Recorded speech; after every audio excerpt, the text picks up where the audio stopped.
More tense moments in the sky today. More time means more in-depth coverage. Where was he shot? Somebody else in the car. An hour earlier to give you a jump on tomorrow's weather. Showers and thunderstorms increase throughout the day. All the news before it's old. As many live trucks as we can on standby. The Fox 10 o'clock news. An hour of news, an hour ahead.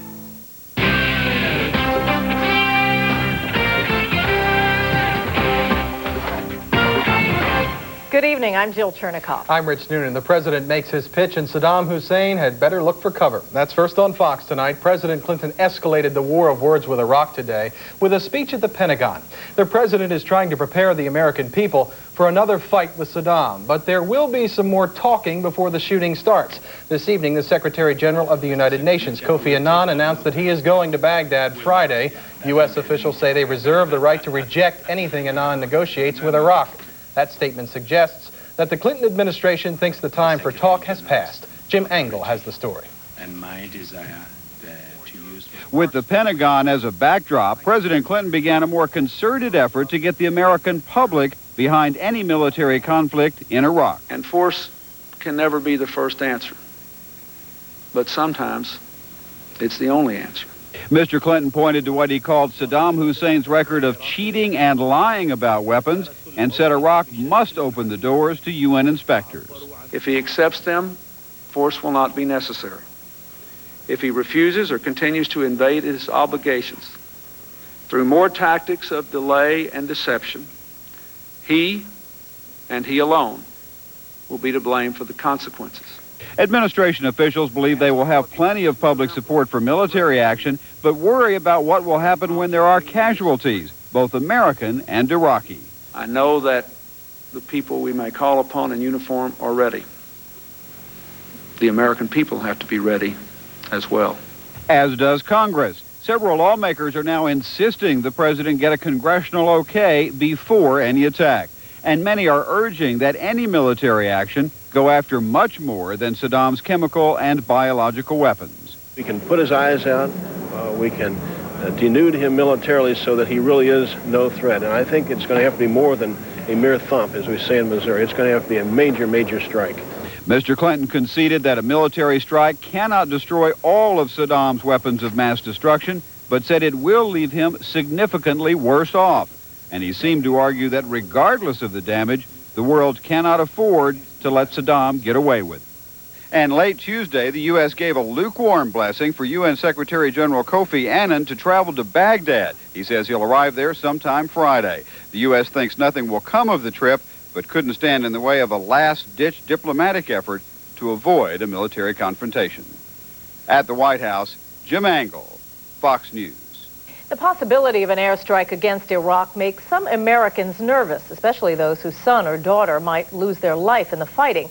But there are others, in many ways just as innocent, who also face the tragic consequences of this showdown in the Middle East. Bruce Gordon has their story. The Allied bombing of Baghdad during the 1991 Gulf War left thousands of Iraqi civilians dead or displaced. But many believe the economic sanctions leveled by the United Nations after the war killed many more through starvation and disease. The economic sanctions will remain in place until Saddam complies fully with all UN resolutions. President Clinton says the sanctions have cost Saddam's government $110 billion. Saddam himself continues to live like a king, while the people of Iraq pay the price. Well, they're suffering. They are suffering, really. Issam Masri is a Lebanese-American businessman who travels extensively in the Middle East, including Baghdad. From his South Philadelphia office, he describes a people who must do without the basics. And they take the corn cob, instead of throwing it away or feed it to their animals, to grind it along with the wheat or corn. They actually save the corn cob and grind it up? Yes, so they can have more flour to feed their kids. Masri says UN embargoes make it impossible to find parts for cars or medicine for people. So if your car breaks down... It's finished. You have no more car. You have a pile of junk. The basic medical items like aspirin simply... They are not available. And if they are available, they are prohibitively expensive. Pennsylvania Senator Arlen Specter says U.S. lawmakers will support an airstrike against Iraq only if President Clinton gets congressional clearance. But the senator's letter to Mr. Clinton exposes the dual threat facing the Iraqi people. a warning that a missile attack might inflict casualties on innocent Iraqis, and a suggestion to tighten economic sanctions if force cannot be supported. The Iraqi people lack the might to topple Saddam and the authority to negotiate with the UN, leaving them with a tragic choice: to die quickly or to die slowly. Bruce Gordon, Fox News. A robbery attempt at a Northeast Philadelphia beer distributor has left a teenager fighting for his life. Investigators say 3 men entered the Northeast Beverage Center tonight to rob it. The owner pulled a gun and shot one of the bandits in the back. He was transported to Temple University Hospital, where he's listed in critical condition tonight. Police are searching for the other 2 men. No money was taken. There are cars in front of you, behind you, and next to you, but not a driver in sight. You are officially stuck. Welcome to the double parking experience in South Philadelphia. Last month we told you what police were doing about the problem. As Richmond Area reports, now residents might be turning a corner. Something is missing on South 17th Street.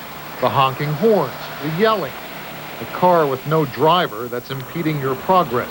I never realized this street was so wide until now that they're parked against the curb instead of being 3 foot out and then double parked.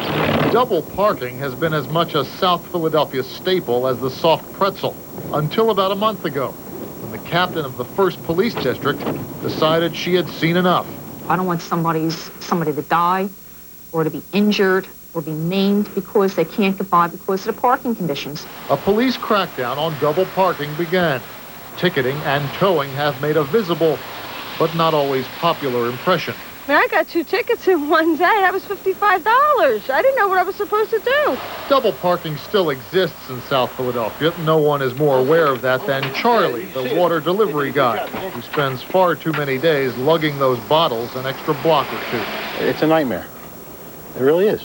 Knowing they could really never put an end to double parking, after all it is something of a tradition, South Philadelphians, ever the resourceful lot, came up with an idea. All it took was creativity and cooperation. Residents are now putting flyers with the addresses of the drivers on their dashboards. So if someone double parks you in, you can find him. Now with that sign in your car, tell you where you can be available to be reached and move your car. So it's working out well. It is working, but just in case anyone forgets why, police are busy establishing their own tradition.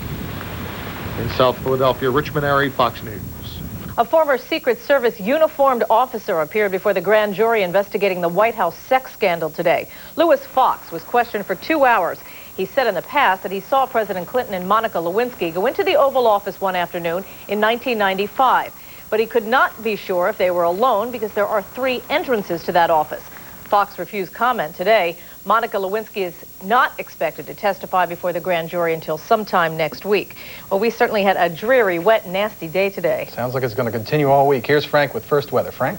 Well, we do have a little bit of good news, Rich and Jill. The winds are dying down, but as you mentioned, the rain is going to stay with us. Here's how things looked in Center City this afternoon. Plenty of wind, plenty of rain, made it very difficult to get around. Winds gusted up to 40 miles an hour in those rain showers. Take a look at Doppler radar. You will be able to see most of the rain showers pushing through the heavier thunderstorms out near Lancaster. We're going to see rain through the remainder of this evening, but by the morning, we could see a brief period of partly sunny skies with the temperature right around 42 degrees at the wake-up forecast. Do we have that there? There we go, 42 degrees. And then things look very nice for the weekend, but it's going to be soggy until then. I'll have all the details coming up, Rich and Jill. All right, Frank, now the latest storm is just the latest pain in the neck for many people at the shore, but not for all of them. You see, when the surf really picks up at the shore, it provides an opportunity for some very important training. George Mallet joins us now live from Atlantic City with the story. George? Well, Rich, I should point out right away that this little storm we're enduring right now, in fact, it's not even raining as I speak, is nothing compared to the way it was out here on February 4th. Maybe part of that is the fact that I'm dressed more appropriately, a little warmer, thanks to my friends at the U.S. Coast Guard. And the U.S. Coast Guard is prepared should there be another nor'easter as there was on February 4th, because today's bad weather gave them an opportunity to head to sea. The radio room at the U.S. Coast Guard's Atlantic City station is manned 24 hours a day, 7 days a week.